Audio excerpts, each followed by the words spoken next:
నమస్తే, welcome to 99 TV. ప్రపంచంలోనే అత్యంత ధనిక లీగ్ అయిన ఇండియన్ ప్రీమియర్ లీగ్ ఎప్పుడూ రికార్డులు, భారీ ధరలతో వార్తల్లో ఉంటుంది. కానీ ఈసారి ఐపీఎల్ 2026 మినీ వేలం తర్వాత చోటు చేసుకున్న పరిణామాలు కేవలం ఆటకే పరిమితం కాలేదు.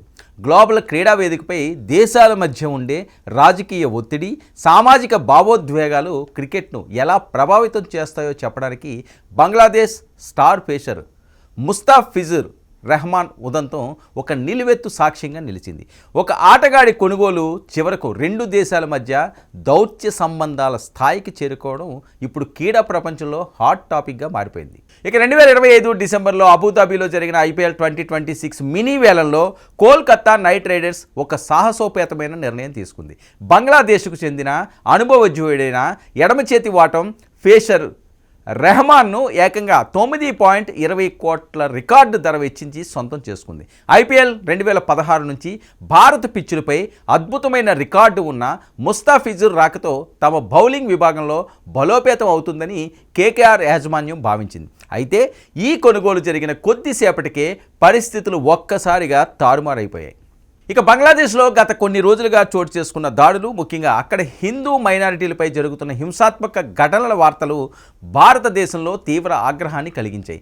బంగ్లాదేశ్లో పరిస్థితులు ఆందోళనకరంగా ఉన్నప్పుడు ఆ దేశ ఆటగాడిని ఐపీఎల్లో ఆడించి కోట్లు కుమ్మరించడంపై సోషల్ మీడియాలోనే కాదు, రాజకీయ వర్గాల్లో కూడా పెద్ద ఎత్తున వ్యతిరేకత వ్యక్తమైంది. ఢిల్లీ వంటి మెట్రో నగరాల్లో నిరసన ప్రదర్శనలు కూడా జరిగాయి. ఈ సామాజిక భావోద్వేగాల క్రీడ కంటే దేశభక్తి, మానవీయ విలువలే ముఖ్యమనే దిశగా చర్చను మళ్లించాయి. ఇక పరిస్థితి తీవ్రతను గమనించిన భారత క్రికెట్ నియంత్రణ మండలి ఒక అనూహ్య నిర్ణయం తీసుకుంది.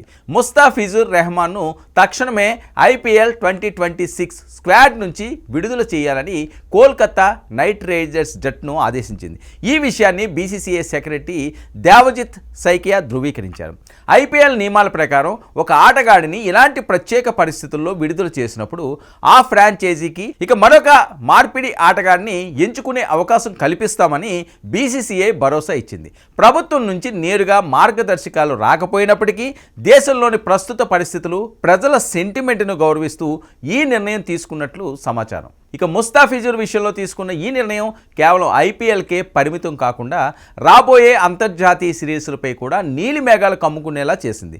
గత ఏడాది రాజకీయ ఉద్రిక్తతల వల్ల వాయిదా పడిన సిరీస్లను ఈ ఏడాది ఆగస్టు, సెప్టెంబర్ మధ్యలో నిర్వహించాలని బంగ్లాదేశ్ క్రికెట్ బోర్డు భావించింది. ఇందులో భాగంగా 3 వన్డేలు, 3 టీ20ల షెడ్యూల్ను కూడా ప్రకటించింది. అయితే ఇప్పుడు బీసీసీఐ తీసుకున్న తాజా నిర్ణయం నేపథ్యంలో టీమిండియా బంగ్లాదేశ్ టూర్లో పాల్గొనడంపై నీలి మేఘాలు కమ్ముకున్నాయి. దౌత్య విభేదాలు ఇలాగే కొనసాగితే ఈ పర్యటన రద్దు అయ్యే అవకాశాలు స్పష్టంగా కనిపిస్తున్నాయి.